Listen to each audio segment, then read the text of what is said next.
the SCO Summit. What was different when you consider the summit to the previous ones? What was different from what we've seen so far? Well, I think that there's a basic understanding that there's basically the whole planet minus the disagreeable parts, the peninsula jutting off into the North Sea and a bit of North America. And that planet to come up with a livable arrangement that excludes the disagreeable bits, um, and is well on the way to doing so. Um, and so that's what's happening, and will continue to happen. That is really the understanding that the whole world has arrived at. When you look at India, Dimitri, today, where do they see their future from the behavior? What can we learn from their behavior? Well, previously, most of India's exports went to the United States, but India has since then realized that this is an untenable arrangement. And India is at this point willing to sacrifice its exports to the United States for the sake of not having to surrender its national sovereignty to Washington's interests. Um, and that is the understanding. The other part of the understanding is that it has to come up with a livable arrangement that involves Eurasian major Eurasian powers, such as Russia and China, which explains Modi's presence in Beijing. And so those are important factors that drive India at this point. I think in the eyes of the West, that the coalition or somehow partnership between Russia and China is almost certain. They know that they cannot separate Russia from China. But when it comes to India, do you think that they still feel that they can do something with India, even with those tariffs, 50% tariffs? Well, they're thrashing. These tariffs are largely fictional. They have caused some amount of economic damage to the United States already. Not sure about the rest of the world, but the damage to the United States is already there. In terms of what they achieved, in terms of changing the political arrangement, uh, um, probably nothing. This is probably just thrashing behavior on the part of Trump, who thought that he could somehow fix the trade imbalance with the United States by imposing tariffs. Um, it's basically just a foolish idea. And economically speaking, he's a foolish man. Um, there's really not much more to say about it. I could go on about how tariffs don't work, or how they, uh, if the tariff problem persists, if Trump manages to get it through the Supreme Court, which is now where the issue will be resolved, then in a year or so we'll have inflation, dollar inflation in the U.S. around 8%, 10% mark. Um, Interest payments on the national debt will eat the entire budget, or most of it, of the federal government. Um, and the United States will head further and further in the direction of, a bankrupt nation. All that Trump has succeeded in doing is accelerate that process, because most of the tariffs will be paid for by the American consumer in the form of higher prices. That is that is definitely the case, and the issue is that the effect will be smeared over almost a 2-year period by the time all of that washes through the system. And at the end of that, the fact that basically everybody in the process, in the entire chain, the exporters, the importers, the distributors, the manufacturers, everyone else dependent on imported products will be further in debt and will have interest payments because they will be buffering these price changes for as long as possible in order to compete with each other, etc. But in the end, we're looking at higher inflation in the United States, and as a result of that, a further loss of competitiveness. I think the case of tariff is somehow different. The Trump administration came in with this sort of policy. Do you think that the administration is using Ukraine as an excuse to put tariffs on India, or it's it, it's really related to what's going on in Ukraine and the pressure goes to Russia? How do you feel about Uh, that? oh, you mean punishing Russia Yeah, by depriving it of it, oil revenue because of not being able to force it to capitulate on the Ukraine? That idea? yeah. Yeah, that was a good plan. That was an excellent plan. It worked out great. Everybody should give them a slap on the head for that one. Because it seems that they wanted to put tariffs in India, but they found an excuse out of Ukraine case to do that. Do you feel that way? No, well, I don't feel any particular way about it, but it was an idiotic idea.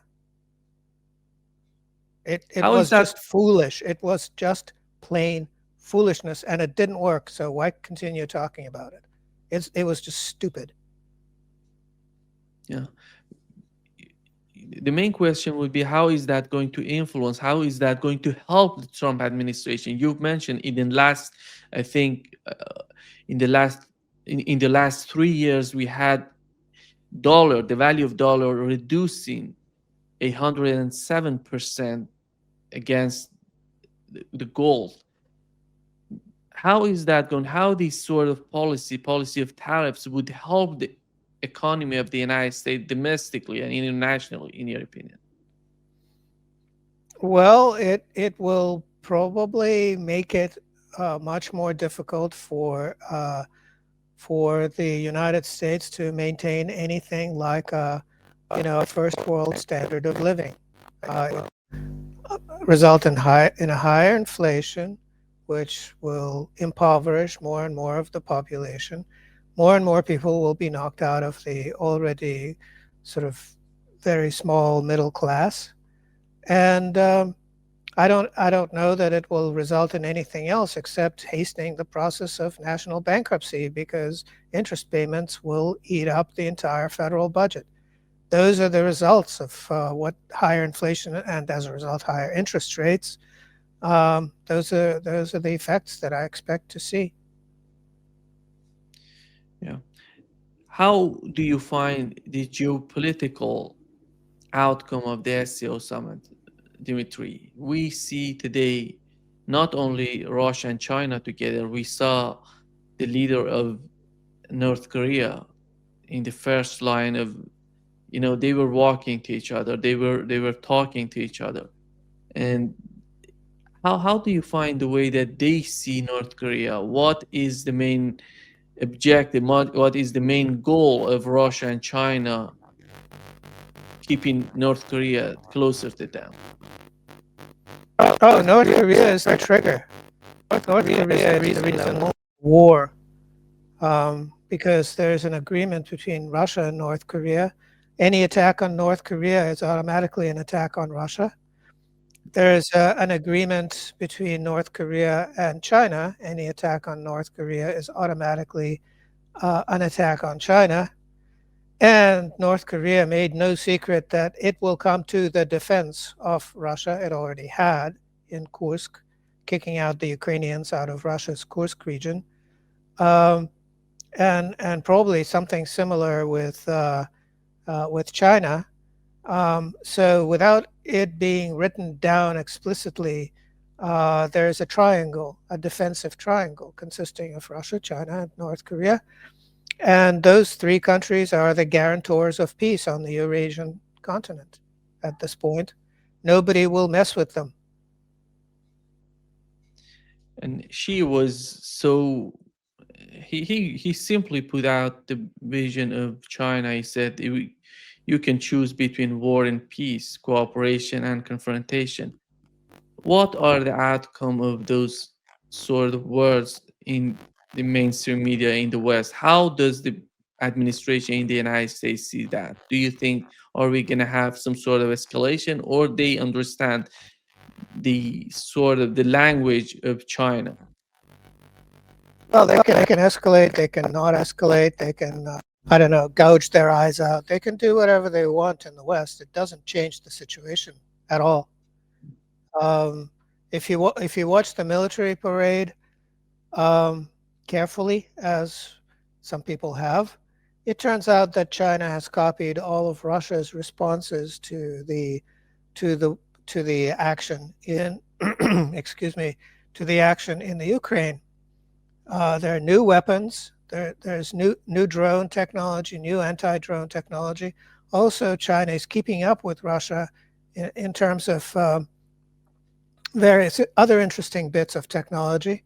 They seem to have come up with their own version of the Poseidon nuclear-powered uh, autonomous torpedo, which flies through the water at a depth of 1 kilometer and can destroy entire continents by producing tsunami waves, hundreds of meters high. Um, 100 megaton nuclear warhead on that one. So China has its own. It also has its own hypersonic cruise missiles that can take out aircraft carriers at a distance of, I don't remember the exact number, but I think it's 2,300, 2,500 kilometers from the Chinese coast, although some of these are air launched. So that takes out the entire Pacific Ocean as a theater of operations for American aircraft carriers. Um, and there's lots of other technology, drones, anti-drones that they've developed. They're definitely keeping up. And then uh, India is seems to be rather effective, as its little equipment test with Pakistan that it held recently has shown. And it has gone back on the idea of buying US weapons and went back to buying Russian weapons and manufacturing. It'll localize some of the production. Um, so basically, the triangle of Russia, China, India, in terms of defensive weapon technology, is there as well. And again, what it means is that the United States won't be in a position to mess with them. It should just, like, pack up its toys and go home. What was so amazing to see at the SCO Summit was the forces or the countries coming together. Considering we had last week, we had an article on Politico. They were talking about the 5 important escalations that may happen, may escalate drastically in the next 5 years. One of them was Russia and NATO, China and India, and Pakistan and India. And you see all coming together at the SCO Summit. So do you feel, we had the leadership of Pakistan talking to Putin? They want to improve the relationship between Pakistan and Russia.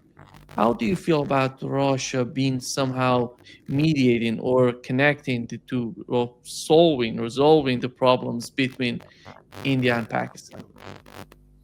I don't think Russia has much to do with that. Russia talks to both sides, is careful to not step on any toes.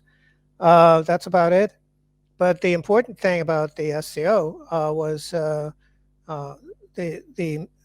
emphasis that was made on indivisible security. There will be no security arrangements for any given country at the expense of any other country. That is the important thing to understand. But the far more important thing that was achieved at the SCO was a level of understanding that SCO members and beyond that BRICS members have to figure out how to integrate their internal electronic systems to basically just completely get rid of the Western ones, the SWIFT and Western banks, get rid of the dollar and the euro seriously, because they previously the very large consumer market that is the United States was rather important to all of these countries that were new exporting nations. Now, domestic markets in all of these nations that are growing, unlike the West economically, are beginning to dominate. And it is far more important for the SCO and the BRICS members to trade with each other than with the United States or with Europe. Europe is also going to be pretty much crossed out of the equation. So that is really what the emphasis was. Nobody's particularly interested in fighting wars. In fact, it's all about peace, and all of that saber rattling, if you will, all of the military parade, etc. That was all about peace. It was not about war. It is an effort to convince even the most difficult to convince people that a military conflict is a lose-lose. That there's no reason to pursue that path.